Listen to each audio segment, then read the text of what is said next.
not help you if you had to try if you wanted to play that game.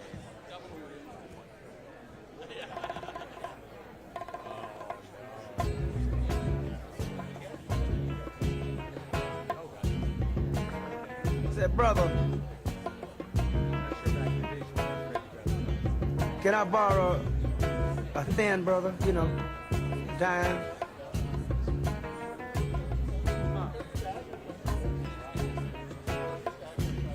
Say, sis. I sure like to have a old dime for me so I can get this cup of coffee. Caught me a snack, so. I guess I better quit trying to be hip and get on down. Yeah, man, like, you know. I was born in New York City on a Monday. It seems I was outside to shoot by Tuesday noon. All the bad cats and the bad hats doing me a real big favor. I got the bad cats and the bad hats playing it on real good. There's a dime boy, give me a shine, boy. Oh, yes.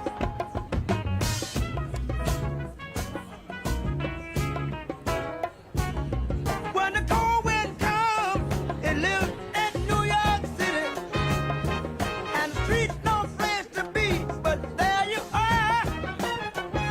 Ladies and gentlemen, please take your seats. The program will begin shortly. No one really gives a good damn. You try hard and you die hard. No one gives a damn. There's a dime boy. Give me a shine, boy. Burning house in New York City. There's no way to be wherever you go. When you're down and out in New York City. I'm never gonna get that way again. Oh!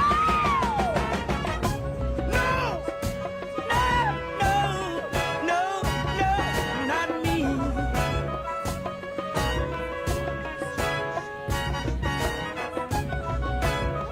When you need a friend, need to have her. When you want a friend, gonna get myself together till the morning. Gonna leave it all like a one bad dream. All bad cats and the bad hats doing me a real big favor. They got the bad cat and the bad hats playing it on real good. There's a dime boy, give me a shine, boy. Woo!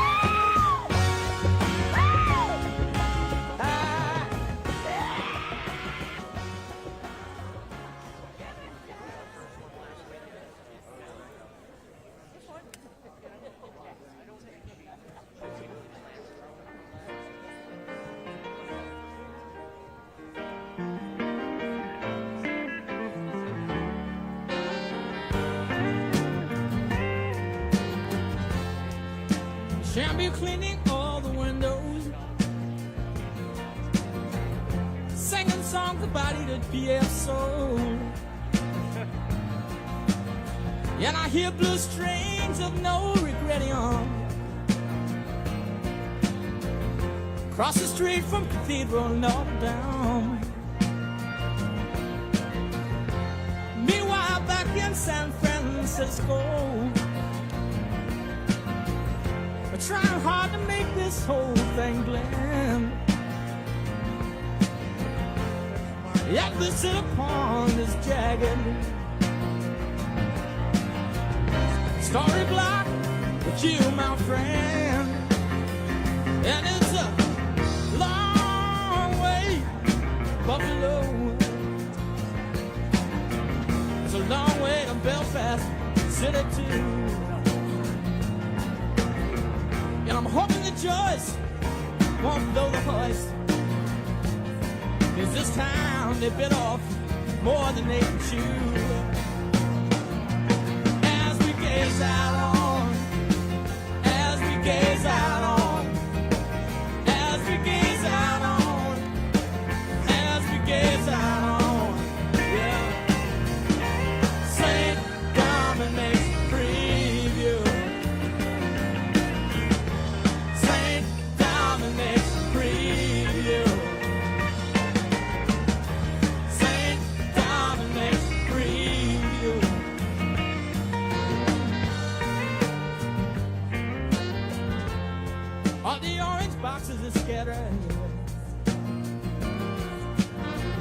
against the Safeway supermarket in the rain. And everybody feels so determined not to feel anyone else's pain. No one making no commitments to anybody but themselves.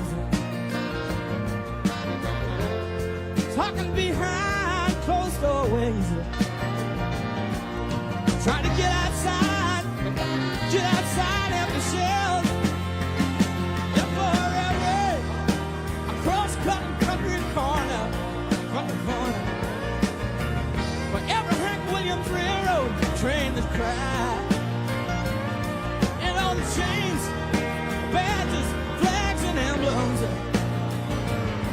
and every stain on brain and every eye, as we gaze out on, as we gaze out on, as we gaze out on, as we gaze out on St. Dominic Preview.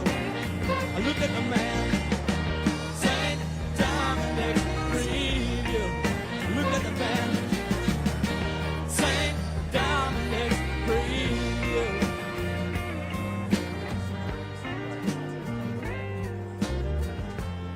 All the restaurant tables are completely covered. Yeah, the record company has paid out for the wine. You got everything in the world you ever wanted. And right about now, your face should wear a smile. You know,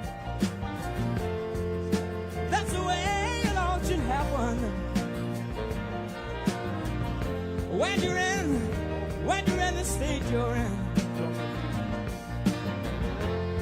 that you got your pen and notebook ready. Think it's about time for us to begin. And meanwhile, we're over on the 52nd Street apartment, socializing with the wine old view. I used to be hip and get wet with the jet set, but they was flying too high to see my point of view. As we gaze out on, as we gaze out on, as we gaze out on, as we gaze out on St. Dominic's Preview. Look at the man, St. Dominic Preview. Look at the band, St. Dominic Preview. Set the freedom marching out in the street. Freedom marching out in the street. Look at the man, turn around, come back, come back. Turn around, look at the man, say hold on, St. Dominic Preview. Hey, hey. St. Dominic Preview. So mean, St. Dominic Preview. Oh.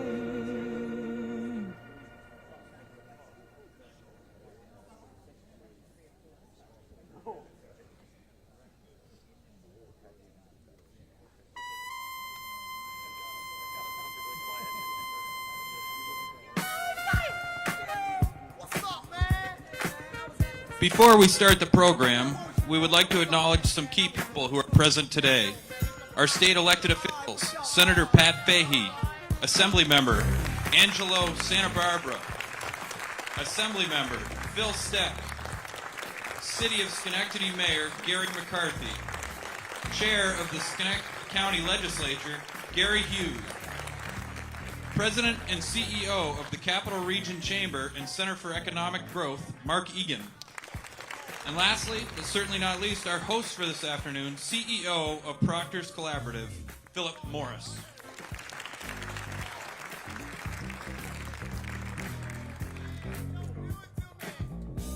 And now, distinguished guests, please welcome the owner of Simone's Kitchen, Bashir Chedarwi. New York State Director for the National Federation of Independent Businesses, Ashley Ranslow.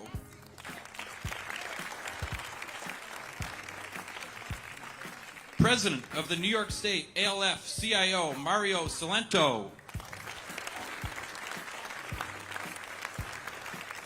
President and CEO of the Business Council of New York State, Heather Mulligan.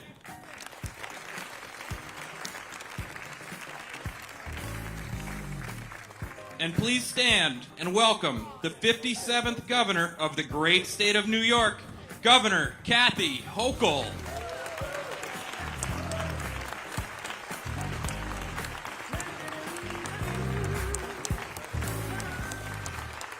Hello, Schenectady. Great to be here in this beautiful venue space, Proctor's Theater and the many theaters under the guidance of Philip Morris, our treasures that we just never will take for granted. I've been in many, many of the productions and performances, so make sure you all come back and pay next time, okay? All right. So also we have some incredible leaders here. I want to thank our amazing, amazing mayor, Gary McCarthy, for all his leadership here. We just came up from Mohawk Harbor, and it's absolutely unrecognizable from what it was just a few short years ago. It is astounding, and to me, as an upstater who lived during decades of decline, to see a community like Schenectady have a vision and actually execute it with the great leaders we have here. I want to thank them, and Gary Hughes from the legislature, our chairman. I think we have Pat Fahey for the Senate has joined us. Pat, good to see you. Angela Santa Barbara has joined us from our state legislature. Phil Steck has joined us. I want to thank all of them for what they do in our state legislature as partners to drive change and support the initiatives that I'm talking about here today. And also individuals who are friends of mine. Mario Salento, one of the nation's great labor leaders. We are so fortunate to have him as our own. Let's give him a round of applause, Mario Salento. Heather Mulligan, the President and CEO of the Business Council of New York State. Let's give her a round of applause. Ashley Ranslow, the Director of the National Federation of Independent Businesses, representing our small businesses. Ashley gets a round of applause again. And the owner of Simone's Restaurant, where everybody better head after this. You open for lunch? There you go. There you go. Make your reservations. I'm always promoting my local businesses. This is a great, great day for many reasons, but one is that we finally able to do something after years of being asked by our friends in the business community and our friends in the labor community to lift a burden that was out there through nobody's fault. The direct result of the pandemic was that our unemployment insurance fund, which had always been healthy, literally ran out of money. We had so many New Yorkers as the epicenter of this pandemic, from New York City all the way up to the North Country, that lost their jobs. And what was the recourse? They had to collect unemployment insurance. Many of them never dreamed they'd be waiting in that line. It was a difficult, difficult time for our state. And the challenge is that we went into debt, had to borrow money, and as a result of that, over $7 billion has been on the backs of our business communities to pay that back. And when I talk to business leaders and talk to Ashley and Heather about this weight, especially now, think about this. All the unanticipated costs that our business community has to go through. They didn't ask for tariffs. They didn't ask to go to war with Canada, a $50 billion trading partner. And they've basically closed their doors out of frustration. They're not coming and visiting either. They didn't ask for higher costs for everything. They didn't ask for inflation. And it just seems unending. And why this is something I can relate to, right out of law school, my mother, who had no business experience but had a passion, she always wanted to do good for people and bring beauty in their lives. And she says, I'm going to start a flower shop. Mom, you don't know anything about flowers. We don't even arrange flowers at home. But she thought that if she could bring the gift of beauty into people's homes, and she also wanted to hire what were known as displaced homemakers at the time. She had been counseling women for decades, especially those in abusive homes, and she wanted to give them a job to get out of their circumstances. So here I am, right out of law school. Did not want to tell my mother that they don't teach you things like how to start a business in school, as much as your parents would think you'd come home with some knowledge. So we put it together. We started a little business in downtown Hamburg, New York, at a time when if the signs in front of the stores did not say out of business, their handwritten signs said, discount on beer because everybody needs it. I mean, it was a tough time for our economy, from Schenectady to Buffalo. So knowing that the cost that my mother was always struggling with and looking at the bills as they added up for having to pay for everything, but she ended up, it's still there today. Mom isn't, but the business is there. I have a depth of appreciation and affection for all the risk takers, like Bashar, who are not afraid to put their money out there and their resources and their reputation and to try to build something. And whether they're small businesses or the larger businesses, and guess what? No large business started out large. They all start out small. And if they're nurtured and to get support from a government that believes that government should be on your side, not on your back, they can prosper. But sometimes the winds of change are out there. They're so strong, they can sweep you away. And I just don't want to let that happen here in New York. People have worked too long and hard, and I have such respect for that. So it is this burden that has been on their shoulders, but it also had another impact which was just as devastating. When people lose their jobs, and we've been fearing a recession for a long time, not sure what's going to happen, especially now. If there's a recession and there's anywhere near the firings and layoffs that occurred when I was growing up, when unemployment was 14, 15%, we need to be able to take care of those families. Or if an individual goes on strike for better wages or better conditions, they need to be able to take care of their families too. And so this is one of those rare opportunities when we have labor and business so aligned and asking me if we can finally lift that debt, pay it off with state resources, pay off that debt. Because as long as that debt was in place, we could not get approvals to finally increase what a family could take home if they're unemployed. And what does that mean? The numbers today have been $504 a week for a family that lost their jobs. Anybody think they can live on that? It's impossible. It's impossible.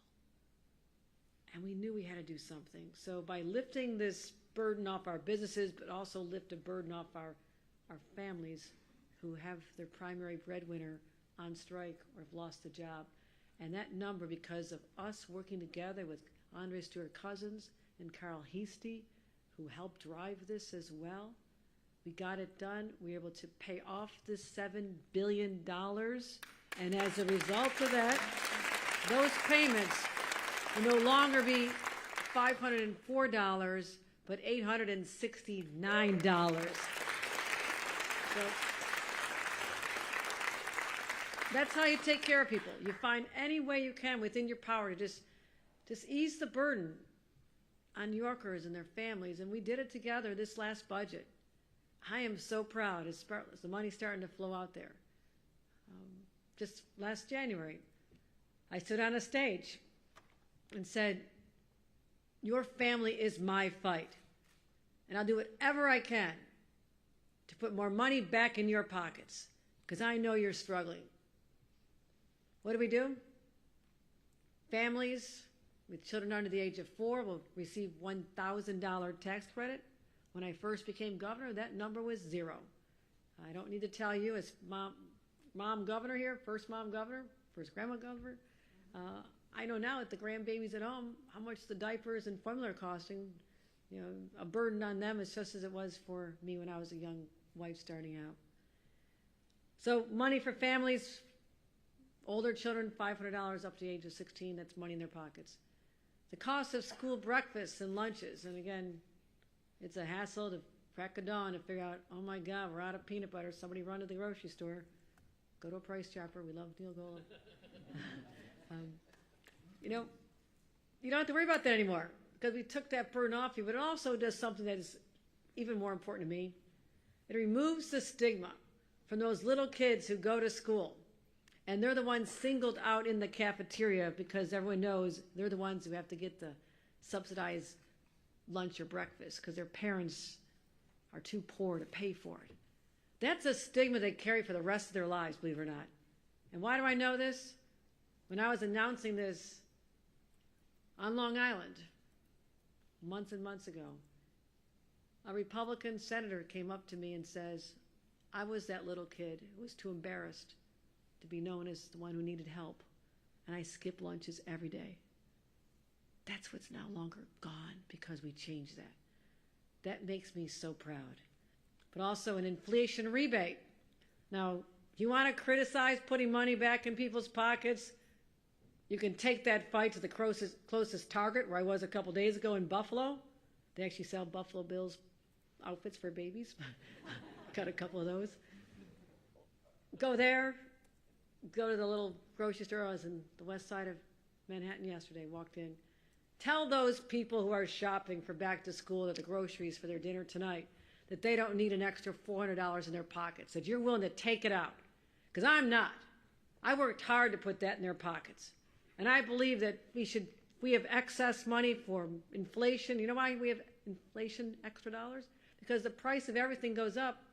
Therefore, the sales tax goes up, and we collect more than we anticipated. I said, put that back in their pockets. Our families are hurting. We need to be responsive. We need to show we care. We have a heart. And I'll never be among the heartless who don't think they need that money, because they do. And also a middle-class tax rate cut, the largest in 70 years. All that puts together upwards of $5,000 in the pockets of families that are struggling. I'm so happy we could do that. But you know what, my friends? We put $5,000 in. They're saying the costs of tariffs on groceries, and when you go back to school shopping, and there may not be the toys on the shelves you thought you're going to get your kids this Christmas, that is upwards of $4,200 to $6,000. So here it comes in, there it goes out. So we have to do everything in our power to meet New Yorkers where they are. Show some compassion and empathy for them. And I don't have to dig too far back into my family. My parents lived in a trailer park. Dad worked at the steel plant. My brother was born in that little trailer. It's really tiny. I saw the same size when I went back there. They had me in a little apartment and a whole bunch of other kids after us. And we ate those fried Spam sandwiches for dinner because they were cheap. Anybody like those? I once said that, and someone said, what's wrong with Spam sandwiches? I go, sorry. You know, pancakes for dinner, right? Because you could get a box and feed a whole bunch of kids, right? So we stretch things, a lot of coupons. And I had to do that as a young mom myself. So I know what that's like, and I don't want anyone in New York to feel that stress and that anxiety about paying the bills and feeding their families. So we can do something like this. You know, transfer the money from this account that is waiting for a rainy day. I said, guess what, guys? And it really was raining that day. I said, it's raining. It's raining right now. We said that. And we have to do something because it's raining on our people, and I have to protect them. We have to put this umbrella back up and let them know we'll take care of them. And that's why I believe in the nobility of public service, always have, always will. It's in my DNA, and all of our elected officials and community leaders and those who look out for others and the job creators, the business leaders, I respect you, our labor leaders who are fighting for good wages and benefits and work conditions. All of us together make this a fascinating place where the bottom line of it all, we look out for each other. So that's what this means today. And I'm so grateful you could join us here, because this is what government is all about. Crystal clear on this day here in Schenectady. It is happening. Thank you very much, everybody. Thank you. With that, let me bring up Mario Salento, a great champion for our hardworking members of the labor community, and was a strong, strong advocate to get this done on behalf of labor and also understanding it lift a burden on business as well. So Mario, take it away.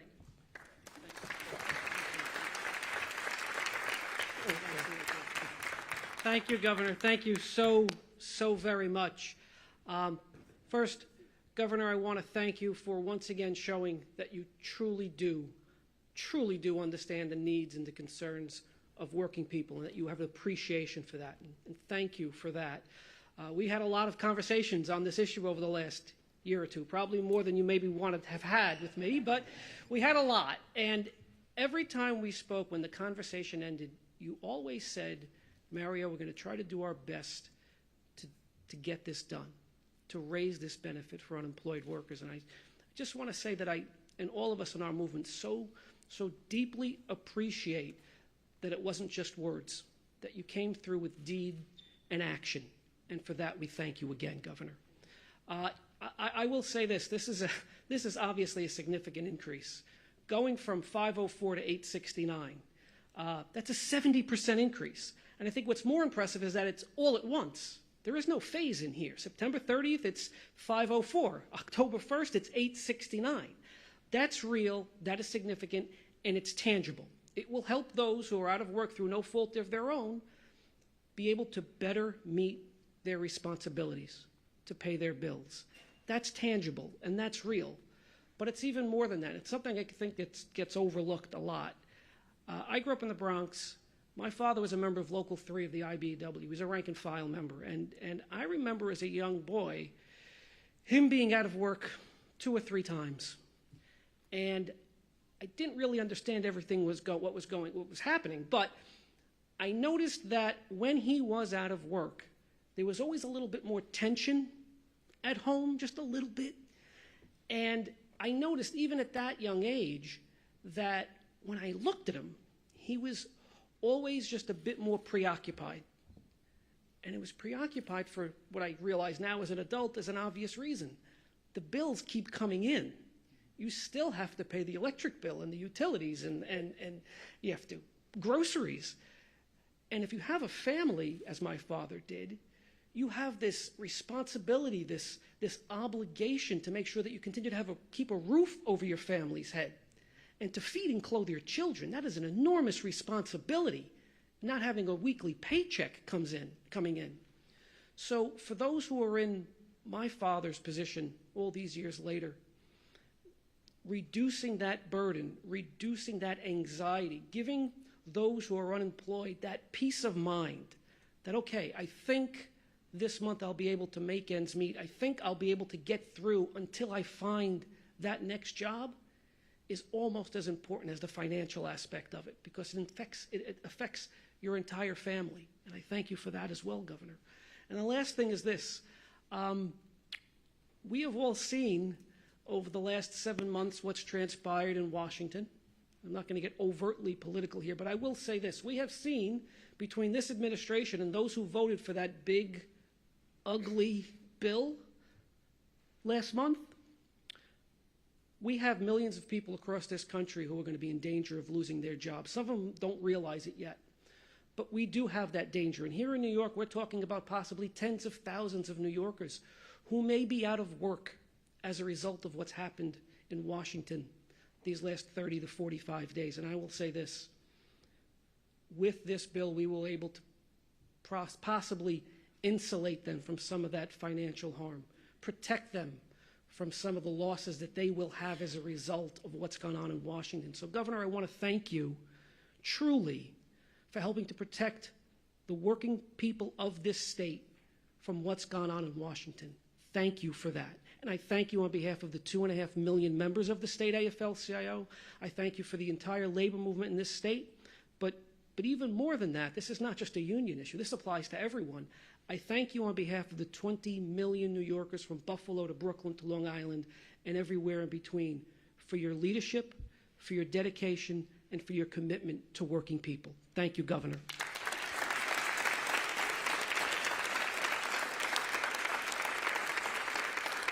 And it is now my honor to introduce my friend, Heather Mulligan, the President and CEO of the Business Council of the State of New York.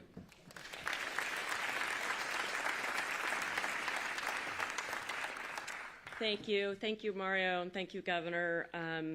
I do owe a thank you also to the Schenectady police officer who pulled me over for illegal right on red, which I did do, in my attempt to find a parking spot to get here, and he very kindly helped me find one and got me here on time. So I do credit where credit is due. I really do owe a huge thank you to the governor, obviously, for very obvious reasons. Her support for this proposal, this would not have happened but for the initiative of the governor's office and the governor herself. So for that, thank you. But I also owe a huge debt of gratitude to Mario Salento and the AFL-CIO for joining with us in trying to address this very serious issue. Since 21, employers have paid an additional $6 billion in unemployment insurance taxes, and we're teed up to pay another $7 billion to get us back to even. And this is now taken care of. And this is an example of good policy. And it's so unusual to see good policy win out over politics, but it can be done. I just got back from the National Association of State Chambers annual meeting, and I got to tell them that one of the things that we accomplished in New York this year is with partnership from our governor, we were able to eliminate $7 billion in future taxes on businesses that now we no longer have to pay. So thank you.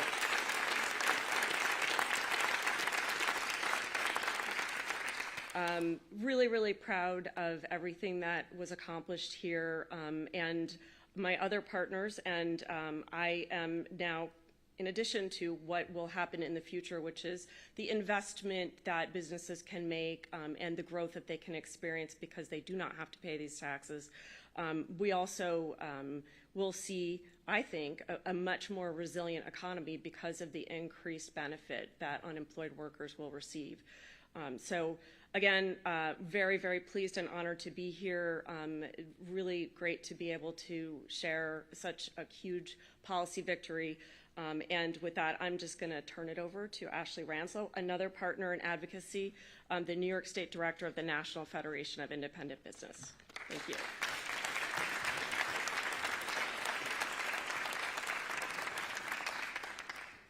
Thank you, Heather, and good afternoon, everybody. It's so great to be here. It's really an honor and a privilege. NFIB proudly represents 11,000 small and independently owned businesses across New York State, and we are just thrilled to celebrate this victory and this great accomplishment.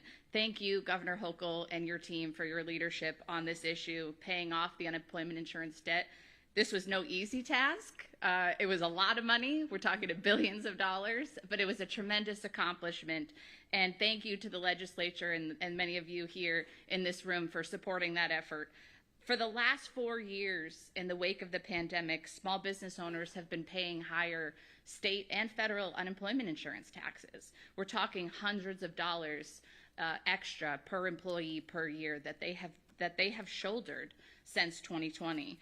And as has been said today, they've paid billions already back towards New York's unemployment insurance debt. And it's a burden that they have bared alone. And imagine, as the governor said with her mom opening her own small business, imagine pursuing your dream, your passion of opening your own small business, putting everything you have into it. And then all of a sudden a global pandemic strikes and you have to shut down and you're not making any money anymore. And you are borrowing money. You're taking on your own debt just to stay afloat, not to expand, not to grow, but just to survive. And so as small businesses were paying off the debt that they incurred while also trying to recover, they were having to pay higher unemployment insurance taxes. It was the worst time for them, and it was when they could least afford it.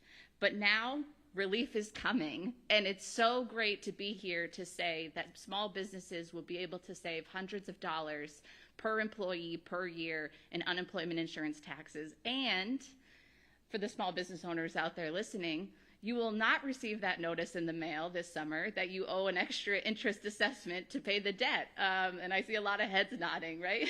When you would get those notices in July that you had a payment due in September. You will not get that. And that is because of the hard work of the governor, her team, and so many people in this room to make sure that that could happen. And this is much needed relief for Main Street.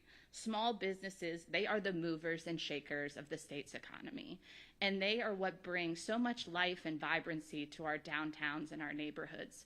And we want to make sure that we're doing everything we can, that they keep the lights on, they keep the storefronts occupied, and we keep New York State's economy moving in the right direction.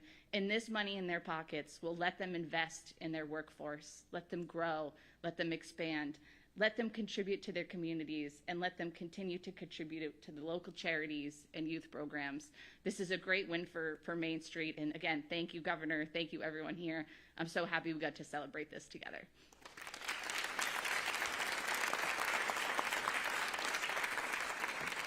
And it's my pleasure to now introduce Bashir, a small business owner of Simone's Kitchen. So Bashir, thank you.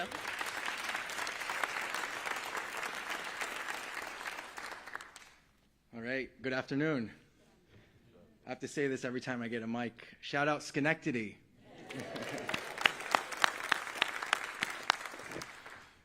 Thank you to the governor and the governor's team for picking this beautiful venue today.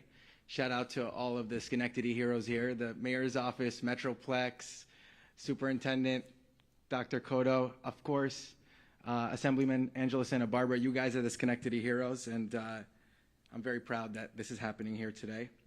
So first off, what an honor to be here today to represent small and local business across upstate New York.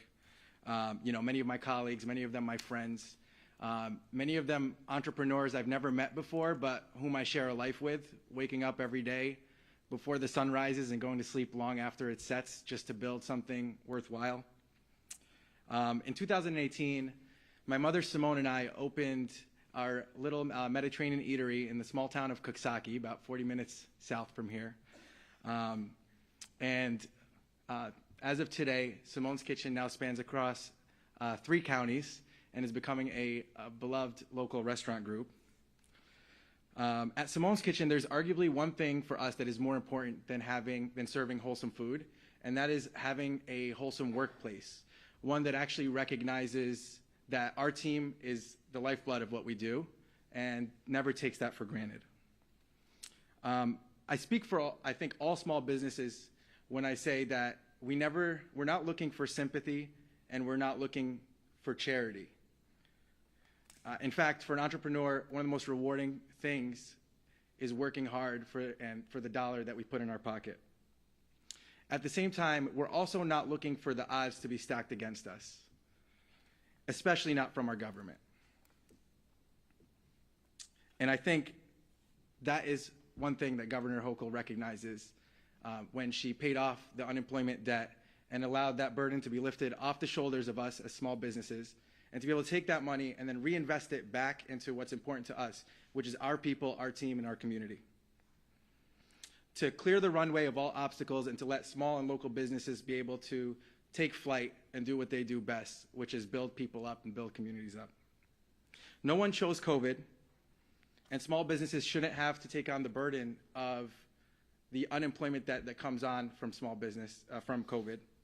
And the government has intelligently and thoughtfully utilized state resources to help small businesses overcome that hurdle. And one day that rainy day fund will be replenished, and we'll be really proud about how the governor spent that money to help small business. By paying off the unemployment debt, Governor Hochul has allowed us to continue growing, continue what we do best. And for Simone's Kitchen, going from a 2-person team to a team of over 100 people this year, we'll be able to save tens of thousands, hundreds of thousands of dollars, possibly over the next several years, and reinvest it back into the people who run the show and make things happen. So thank you, Governor.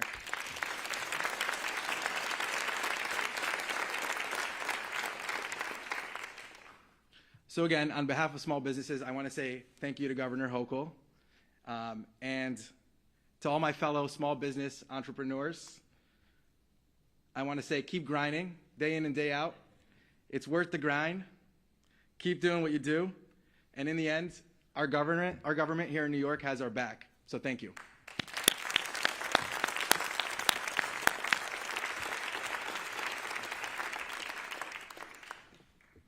Thank you. That concludes our program. Would the speaking program please go back up to the stage for a picture?